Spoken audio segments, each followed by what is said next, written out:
All right. Hi, everyone. So this is a recording of a conversation that we're having with the creator of the Land Back Tarot and the Oracle of Colonization, Kay Damore Flute. And I've been following Kay's work for a long time on Instagram, and I'm really excited to talk. I had originally done a walkthrough and review of the deck and accidentally deleted the files because I'm a moron. And then I thought, well, why tell you what I think when we can chat with the creator? Because there's a lot of beautiful work that went into this. So thanks for joining. Thank you. Thank you. Thank you for having me. It's really my pleasure. I don't usually do interviews. You're actually the first person I've ever interviewed. So that's exciting. Yes, I'll apologize in advance if I am not as adept at it as I hope I will be. But do you want to share a little bit about yourself and your journey with tarot and how divination became part of your life? Sure. So, I mean, it really began when I left my scoop home at 15, and I went out to find my people. Mm-hmm.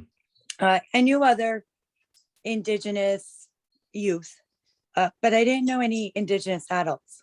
Mm. And with 70% of Indigenous folks scooped in Canada, it's not really a huge surprise. Mm-hmm. It's a rather unfortunate norm. For folks who don't know, will you tell us what scooped is? So in Canada and the United States, as they began phasing out residential schools, as we called them up here, or Indian boarding schools in the States, they replaced it by, instead of taking just children, you can start by taking infants or newborns, mm-hmm.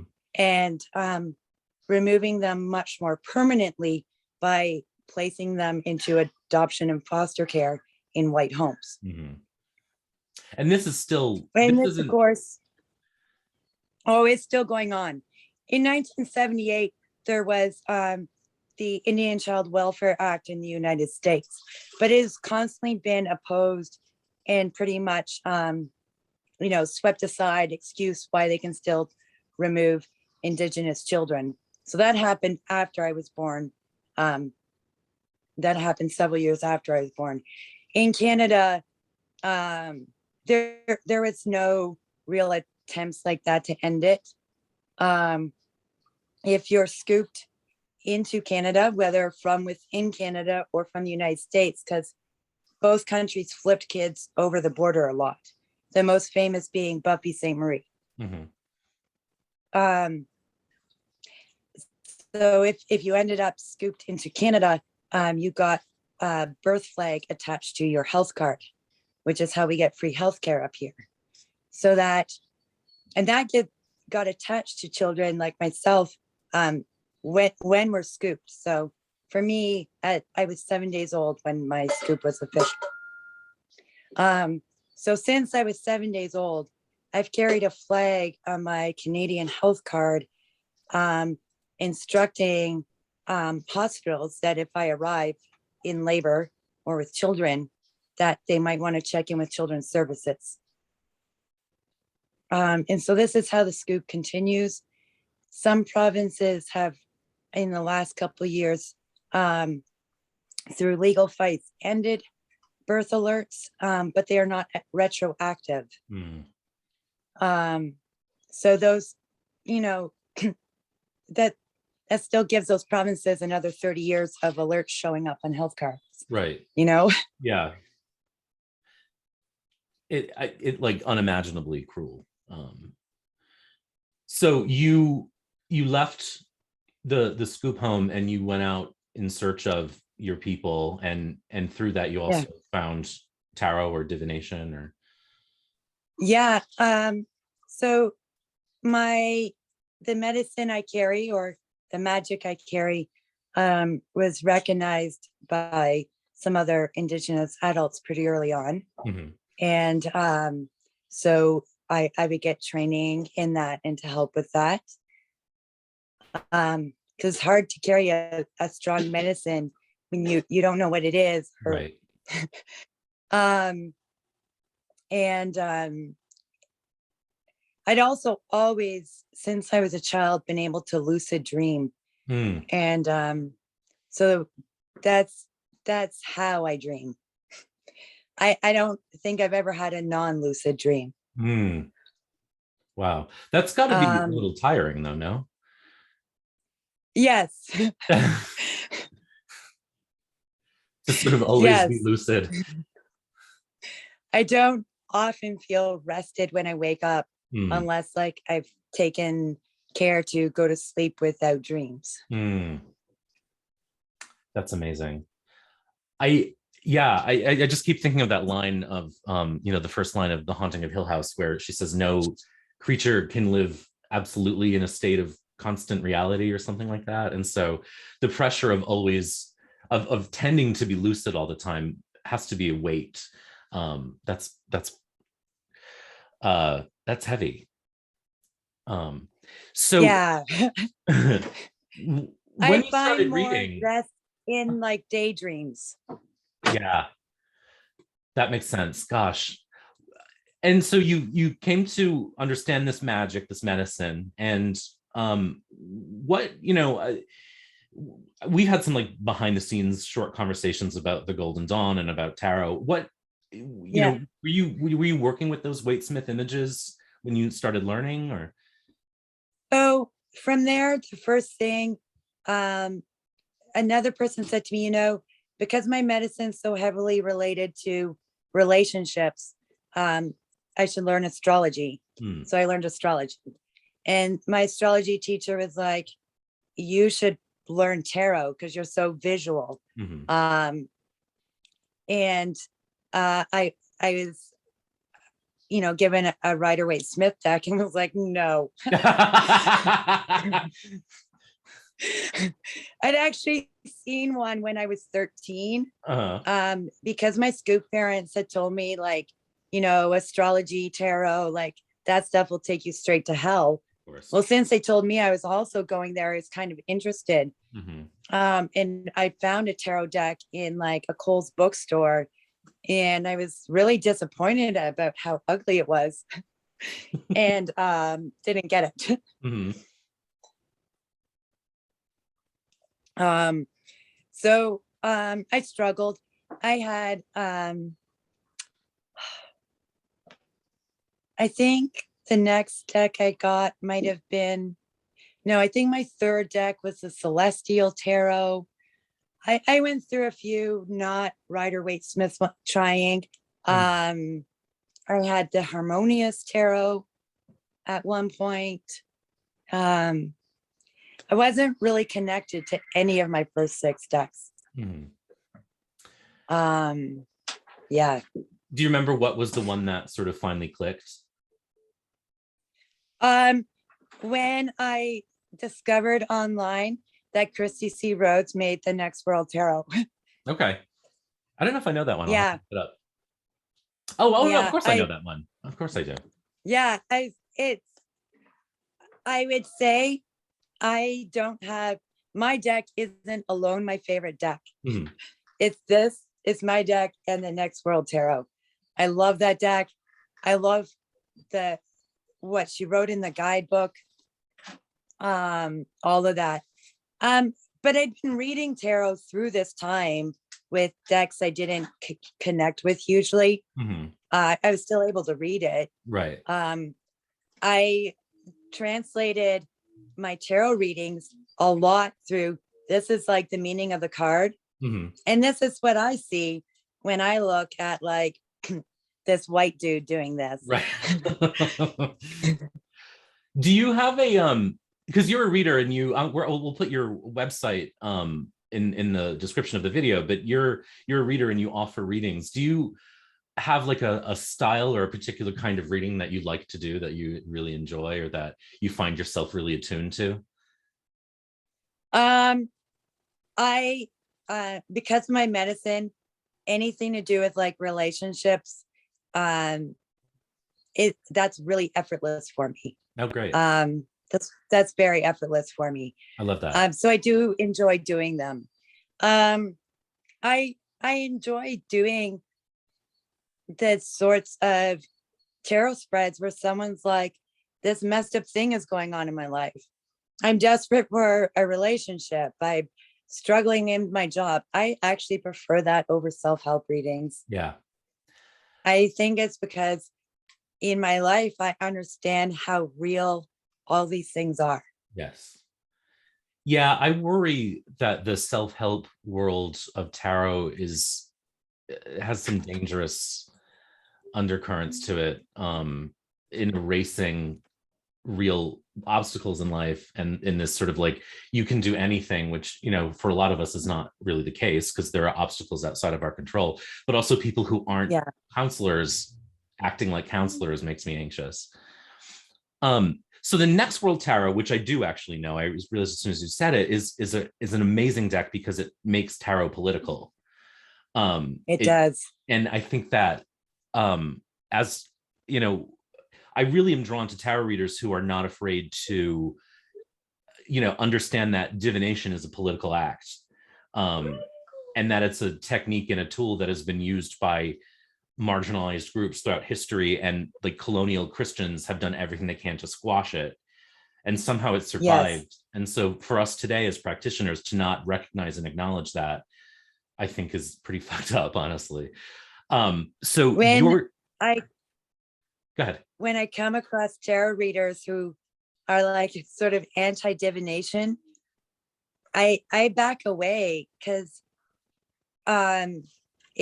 it that idea that, there's not divination, you can't look for curses, you can't see someone's curse in cards, is a really Eurocentric outlook that benefits whiteness and not marginalized people.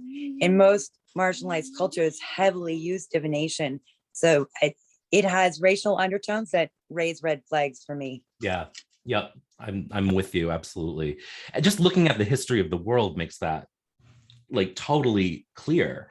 And I really wish people would open themselves up to it more, to understand that like this sort of American New Thought version of tarot is problematic and racist and misogynistic, and all the isms that we have out there.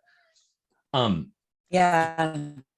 So you created this amazing deck, and I want to start chatting about it. I want to start with the book, because though this is a like slim book, it is so full of information. And one of the things that you did that I was really grateful for was that you curate on your website a lot of resources and articles and stories that you depict in the deck.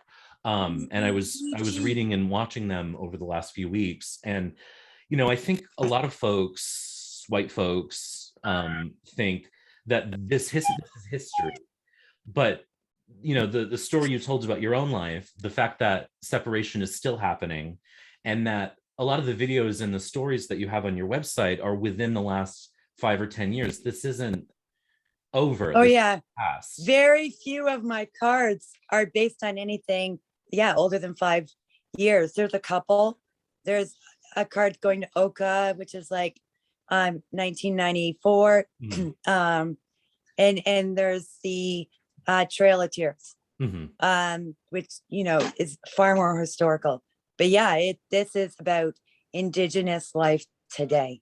And that was important to me, because a large part of Indigenous erasure in North America is that it's all about the past. Mm-hmm. And when you see images of us, they are primarily taking place in the 1800s, in the like height of our genocide, which is another issue I have. Mm-hmm. Like, nobody would put up pictures of other folks in the height of their genocide and say, look how beautiful and majestic. Like, that's right. Kind of sick. Yeah. And we were far more beautiful and far more majestic before you put us into genocide, right, for hundreds of years. Yeah. Americans, I don't know, in the, even using the language of American in Canada, I noticed it's a very small thing in your book, but Canada, small c, Canada, lowercase c, is interesting, because I people don't get that, like, this country is a graveyard that's built up. These two countries are graveyards built up on two genocides. You Three know, countries. three. North America includes Mexico. Right. Thank you. Yes. And it's like the resistance to even admitting that is so, it makes it impossible for folks to even understand the fact that we're still living through that. It's not a history book. The consequences are alive and well and living on this continent. Yeah. When so let's start by, when did you get the idea for this deck? And when did you start sort of working on it and bringing it to life? So about 6, or maybe getting a little closer to 7 years ago now, I was like, I'm going to make an Indigenous tarot deck that is not full of our stereotypes. You should say that and there I are had several. Sorry. No, go ahead. Yeah, they say there are Indigenous decks, but it's a stereotypical view of us. Right. Yeah. It comes sort of out of the Oracle industrial complex.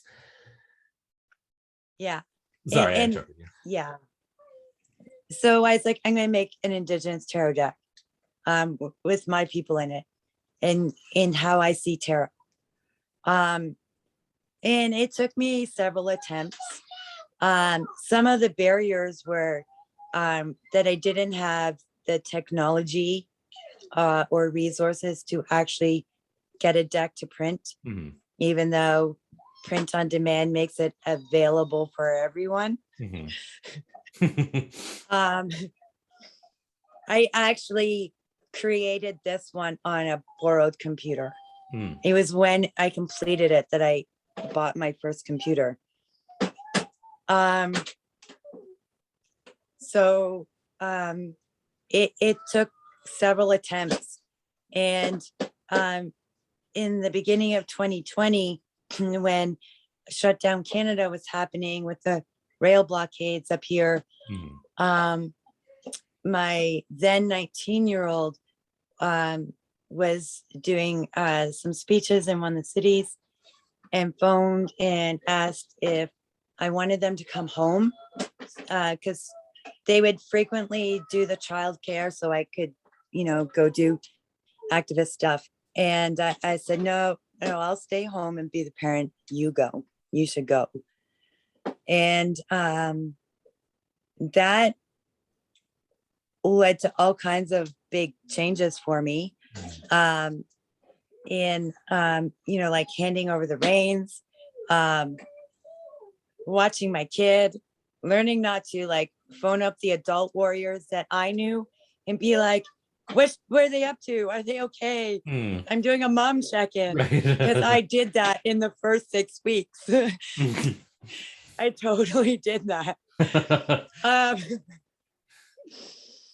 But like getting over that and letting it go gave me the time to like do art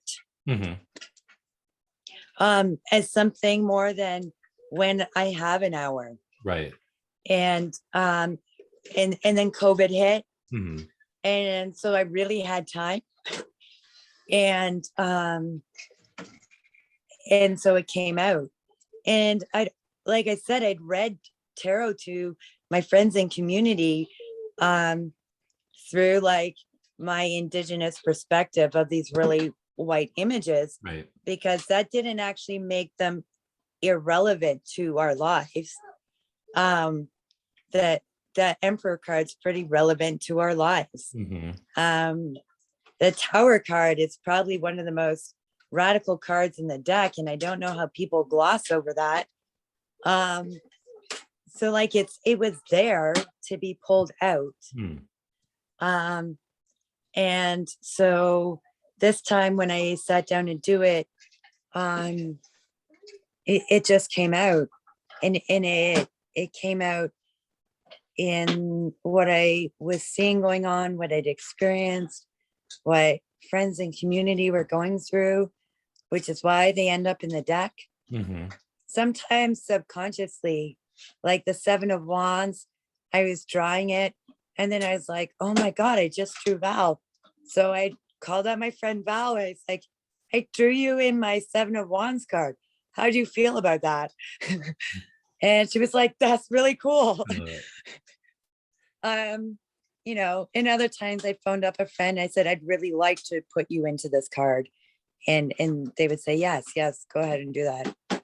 What it's so great about that, well, I mean, there's so many things about it, but I always love when work is created because there's a need for it, and the person who made it said, there's a gap, and I'm going to be the one to solve that.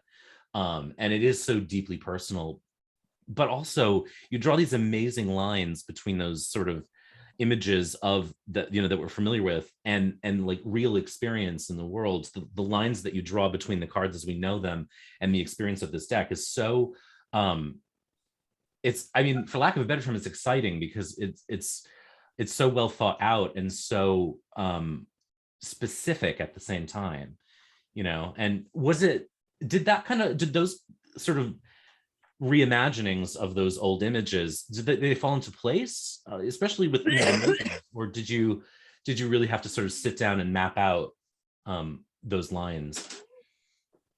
The minor arcana was easy because it's just like everyday lived experience. Mm-hmm. Like, what am I doing in an everyday way when I pull this card? To decolonize it, I had to sit with the majors and really think about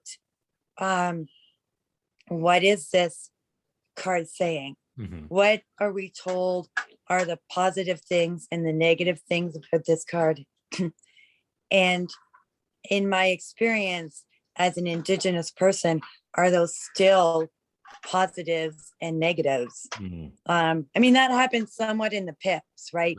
Like with the Five of Swords. Like when I see that, I tell a marginalized person, like, go grab those damn swords and look after yourself at any cost. Mm-hmm.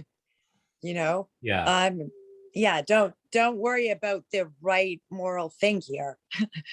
Because morality does not serve marginalized people. Right. What's it like to now have made this and have it in the world, and to know, you know, not only that other Indigenous people are going to see it and have it, but that, you know, folks like me, you're sort of stereotypical white liberal, you know, who, you know, we know that white liberals are among the most dangerous to marginalized groups. You know, what's the experience like to have put your heart and soul into this and have it in the world, you know, to be consumed, for lack of a better term? I don't think I'm sorry. Yeah, no worries. I don't think I've thought about it a lot. Mm-hmm. There was moments when I was creating it where I was like, you know, I created it intentionally for my people. Mm-hmm. And to get it out there, we're such like a microscopic minority. Obviously, I was going to need other folks to buy it if I was going to be able to afford to get it into Indigenous hands. There was moments where I was like, I wonder like what white folks are going to think about this. But I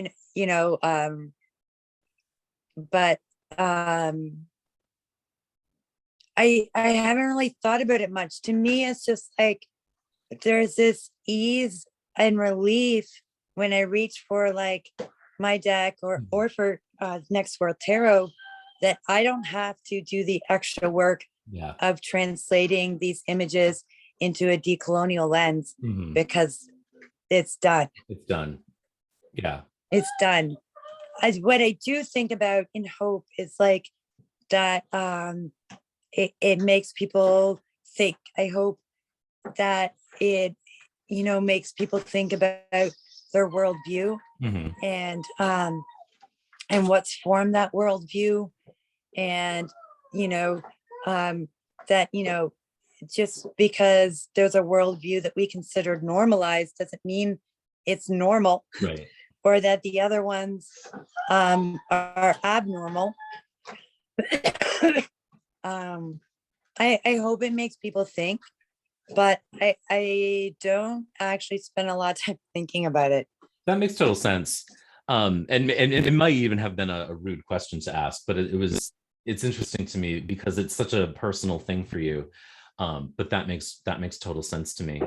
And you offer a lot. I mean, I think one thing that divination can do is challenge our assumptions, right? And I think, or even that tower moment of challenging an outdated worldview. And I think the way that you constructed the deck and the book and the website, if people are open to it, it really gives them an opportunity, like, to see what scooping is, for example, and that it's alive and well. Are there things as a creator you wish people would ask you about the deck that no one ever does?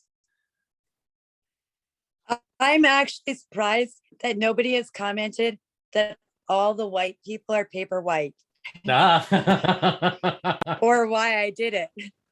Do you want to talk about why you did it? And yeah, so an issue in art is the way in which BIPOC folks are colored, Mhm. and the lack of color tones. And so I made sure to have a range of color tones in these indigenous folks, Mm, and to make all the white people just paper white. that's really fascinating. I love that. I, I thought it was like a political statement and personally amusing, and no one's commented on it. That's amazing. I think because it's funny. That's so great. I don't know. Yeah, I definitely didn't notice it. That's great. So I don't want to, eat up your whole day because I know that you're busy.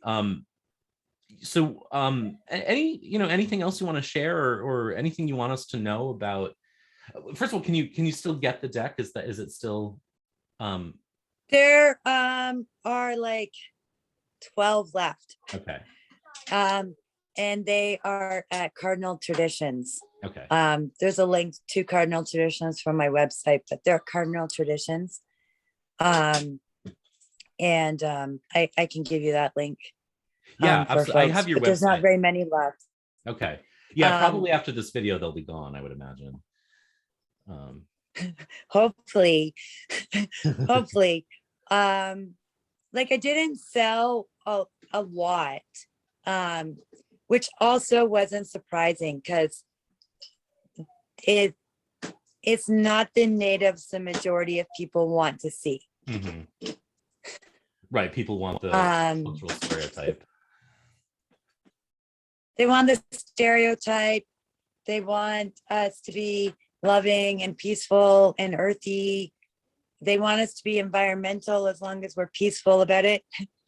But yeah, it's not the native most people want. Yeah. So there's that.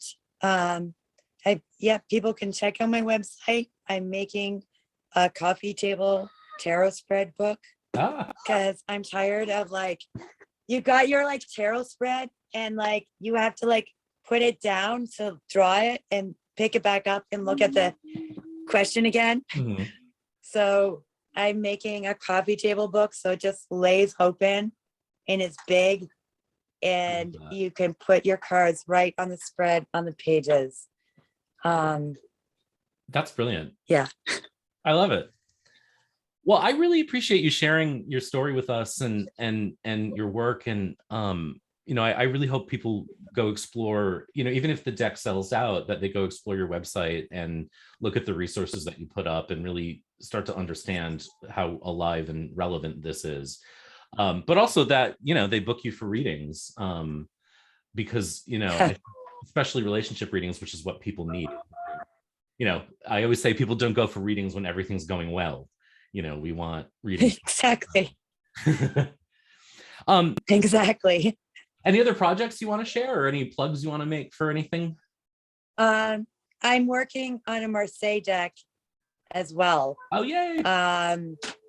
Yeah, and so I finally got a canvas so I can do digital art more easily, Oh, nice. and I'm loving drawing on it. And it's going to be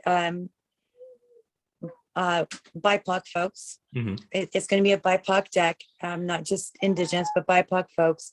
It in modern images, but with like all those elements you want to see in a Marseille deck. That's awesome. The images will look modern. Mhm. I'm not going to do a European style of art. I'm not interested in that. But like all those things, like where are they facing, where their feet fit, like that stuff's going to be in there. That's awesome. Yeah. I can't wait for that. Well, again, really, thank you very much. And thanks for putting up with my scheduling ineptitude the last few weeks, because folks who don't know, we've tried to have this conversation several times, and I have been really bad at it. So thanks for being patient with me. That's okay. I think this week ended up being the right time for me. Yeah, I guess to start my week off to a new trajectory, and I needed that, and I like that. Okay. Thank you. My pleasure. Thanks so much, everyone. Check out Aunty K on Instagram, Aunty K's Tarot, and the website will be linked below.